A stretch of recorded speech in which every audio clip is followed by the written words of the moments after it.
Alright, so for those of you that are regulars here around the channel, you know I made a video concerning this topic about 3 or 4 weeks ago. And you know, to be honest, I really thought that was going to be the only video that I had to make concerning this. And if you still don't know what we're talking about, if you somehow haven't read the title of the video yet, yes, we are talking about the 2021 NBA trade deadline. And you guys, when I made my previous trade deadline video around mid-February, I thought there was a lot of information to cover in that video. But over the course of the last month or so, there have been trade rumors flying around the league like crazy. Crazy enough to the point of where I honestly cannot keep up with each and every rumor I am hearing. So yes, you guys, in today's video, we are going to be covering the biggest 2021 NBA trade deadline rumors for every single team across the entire NBA. You guys already know I'm excited to get into this video as it is going to be a good one. But before we do, you all know the drill. I'm going to give you all 5 seconds to go down below and subscribe.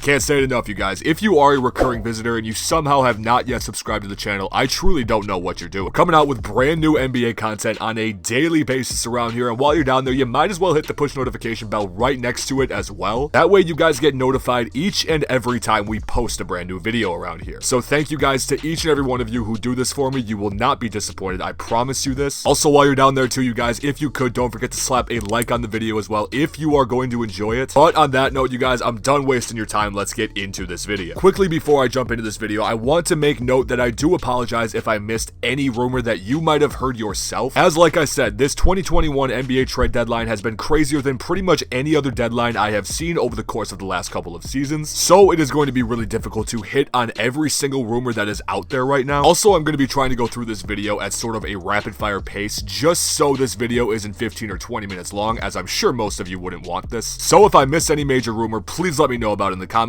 But let's get into it. First up with the Atlanta Hawks, you guys. Honestly, I have not seen many rumors around this team at all besides the fact of possibly trading John Collins, as there have been rumors circulating that the Hawks and Collins have been in disagreements in terms of a contract extension going forward. So if the Hawks were to make any move before the deadline, I feel it would be this. Next up, you guys, for the Boston Celtics, the top 3 pieces that I have seen in rumors for them trading for is Lamarcus Aldridge, Jerami Grant, and even Harrison Barnes. If they could get any one of these guys, I feel like it would help tremendously for a potential finals run. For the Brooklyn Nets, I honestly feel like there is not much on the table for this team right now. The only 2 possibilities I could see for this team before the deadline involve possibly trading for PJ Tucker or getting Andre Drummond in a buyout scenario. They've already done plenty of work this season, but who knows, they could surprise us once again. Moving on to the Charlotte Hornets, you guys, the 2 massive pieces that I have seen for this team involve trading for Nikola Vucevic or Evan Fournier of the Orlando Magic. I personally do not see the Magic trading Vucevic this season. However, the Hornets, I could see putting a package together for the sharpshooter in Evan Fournier and getting him before the deadline. Moving on to the Chicago Bulls, you guys, the biggest rumor I have seen revolving this team involves either trading away Otto Porter Jr. or trading for Lonzo Ball. I've also seen some slight talks about them trading for Andre Drummond or getting him in a buyout situation, but I feel like this is unlikely, so if I had to go with the biggest rumor for Chicago, it would be acquiring Lonzo Ball. Next up, you guys, we have the Cleveland Cavaliers, and obviously most of you know the biggest situation with this team involves possibly dealing Andre Drummond and receiving some potential assets in return. However, I have also seen them eyeing up John Collins on the trade market as well. So that is something to keep your eye on. Now on to the Mavericks. This is interesting as there have been talks that they might potentially trade Porzingis, but besides this, I have been seeing talks about them potentially trading for a shooter before the deadline, something along the lines of maybe even Buddy Hield or JJ Redick. Not guaranteed, but again, keep your eye on it. Following this, we're getting into the Denver Nuggets, and once again, this is another team that has been relatively quiet around the deadline this season. I have seen they are in the sweepstakes for PJ Tucker, but that is pretty much the only thing I've seen so far this year with Denver in the trade deadline. Next up with the Detroit Pistons, you guys know as well as I do that this is a rebuilding team. They're not really going to be looking to trade for a big piece. However, the one rumor concerning the Pistons that I saw that was quite surprising to me involves Marvin Bagley of the Sacramento Kings. I'm obviously not saying this is going to happen by any means, but if it does, don't say I didn't warn you. Next up with the Golden State Warriors, I've seen a lot of rumors that this might be the team to make the biggest move before the trade deadline. The names revolving around the Warriors that I have seen so far include Otto Porter and Lamarcus Aldridge, but they might have something up their sleeve that is going to shock all of us. Moving into the Houston Rockets, again, another rebuilding team, where the only moves I could see them making before the deadline include dealing Victor Oladipo and or PJ Tucker to get some assets in return. So if you are a Houston fan looking to get a star before the deadline, I hate to break it to you, but it's probably not going to happen. Now we have the Indiana Pacers, who once again are another team that has been really quiet so far this year. I did see they tried to trade for Garrett Temple from Chicago, but Chicago declined it. But other than this one trade attempt attempt, the Pacers have been mute in terms of trade discussions. Next up, we have another team that is dead in the water in terms of trade talks, and this is the Los Angeles Clippers. Again, you guys know this league is crazy. The Clippers could end up shocking us, but the only thing I could relatively see them doing before the trade deadline is dealing out Lou Williams. That has been a rumor for quite some time this season. Next up, we have the Los Angeles Lakers, you guys, and yes, I'm sure most of you know they are targeting Andre Drummond in a potential buyout situation. I could also see them trading away Marc Gasol or even releasing him, as their experience with him has not gone as planned according to multiple reports. Now we're on to the Memphis Grizzlies, and yet again, this is another team, you guys, that I have not heard a single thing about so far through the deadline. The one deal I could see them making, however, is possibly sending out Jonas Valanciunas that I've only seen occasionally. Nothing set in stone with that, I have just seen it. Now, going on to the Miami Heat, this is a team on the contrary that has been in a lot of trade discussions. And if I had to choose some top names for trade pieces, I would go along the lines of Victor Oladipo, PJ Tucker, and even Lamarcus Aldridge for the Heat. Next up, we are into the Milwaukee Bucks, and yet again, this is another team that has been relatively quiet so far. Similar to other teams, they are in the running for PJ Tucker, but other than this, I have relatively heard nothing. This is a team that is still settling into their complete retransformation of their team over the offseason. Now we have the Minnesota Timberwolves, who again are a team that is doing pretty much nothing. The two major rumors I have seen for the Timberwolves, however, involve possibly trading for John Collins and PJ Tucker, who are well desired around the entire NBA. But other than this, it's been a ghost town. On to the next one, we are now into the New Orleans Pelicans, and like some other NBA teams, this is a situation where they might just be dealing out some players at the deadline. And some of the names they might move include players like Eric Bledsoe, Lonzo Ball, and maybe even JJ Redick. Who knows though, we'll just have to wait and see. Now we're into the New York Knicks. As many people did not expect, they are trying to make a playoff push. And the biggest pieces I have seen that they might potentially trade for include players like Lonzo Ball, Terry Rozier, or even Victor Oladipo. Things are getting really interesting in New York, you guys. That's all I'm gonna say. Now we're getting into the Oklahoma City Thunder, and with this one, I'm gonna keep it really short and simple. I don't see these guys trading for a single player. The one thing I could see the Oklahoma City Thunder doing, however, is potentially trading George Hill to a contending team, as there are multiple interested according to reports. Other than this, there's not much. Now we are on to the Orlando Magic, and like I mentioned before, I've seen a lot of trade scenarios involving Nikola Vucevic. However, like I said previously, I don't see this happening, but I could see them potentially moving some pieces like Mo Bamba or Evan Fournier before the deadline. Next up, with the Philadelphia 76ers, I'm sure most of you guys know a lot of the talks revolved around Kyle Lowry up until this point. However, it just came out recently that the Raptors are informing other teams they do not intend to trade Kyle Lowry. But besides this, the two biggest pieces I have seen in Sixers rumors involve Will Barton and Larry Nance Jr., which are very interesting. Now on to the Suns, once again another NBA team that I have not seen much about involving trades, as I personally feel they are pretty content with the team they have right now. However, the one major thing I have seen involving the Suns includes a push for Andre Drummond if he is bought out. Next up, we have the Portland Trailblazers, you guys, and once again, this is another team where I have relatively seen nothing. The one thing I have seen, however, involving acquiring new players is them in the looks of signing DeMarcus Cousins, but this is it. Once again, this is a team that could shock us, however, I have not heard much. Getting into the last couple of teams, we now have the Sacramento Kings, who are once again another NBA team that is pretty much just going to look to deal players, if anything. And these players they might potentially deal include Harrison Barnes and even Marvin Bagley, as I previously mentioned. Other than this, I really don't see the Kings doing much. Now on to the San Antonio Spurs. As I mentioned, their biggest piece right now includes dealing Lamarcus Aldridge or maybe even just buying him out. On top of this, dealing Demar Derozan has been mentioned from time to time, but there have not been any extensive talks so far. I don't see them trying to trade for any big piece, but again, we'll just have to wait and see with this. Now we are into the Toronto Raptors, and as I mentioned previously, their biggest talks included dealing Kyle Lowry if that was going to happen, and as we see now, it most likely will not. I have seen some rumors about them being in the run for Drummond, but that's pretty much it. Now we have the Utah Jazz, you guys, and I personally believe they are not going to do a single thing. And this is not a bad thing by any means, as they are currently the best team in the NBA as I'm making this video. I have not seen anything with them yet so far, so they seem to be taking the approach of, if it ain't broke, don't fix it. Last but not least, you guys, we have the Washington Wizards, who, like many other teams, have been a ghost town in terms of trade talks. Earlier in the year when they had struggles, there were talks about them trading Westbrook or Bradley Beal, but those have seemed to die down more and more as we have gotten into the season. So I really don't see this team doing anything either. Alright, you guys, after going through each and every of the 30 NBA teams, I'm thinking that's going to mark the end of this video for today. When I told you guys I was going to rapid fire this, I wasn't kidding. I wanted to cover every single team for you guys, and I'm really hoping you did enjoy the video. And if you did, I'm going to say again, you guys, don't forget to go down below and leave a like on the video and subscribe as well. As I said previously, you guys, brand new NBA content on on a daily basis. You're not going to miss what we got on the channel going forward. I can promise you this. So once again, you guys, thank you so much for watching. I appreciate you all more than anything in the world, and I will see you guys in the next video.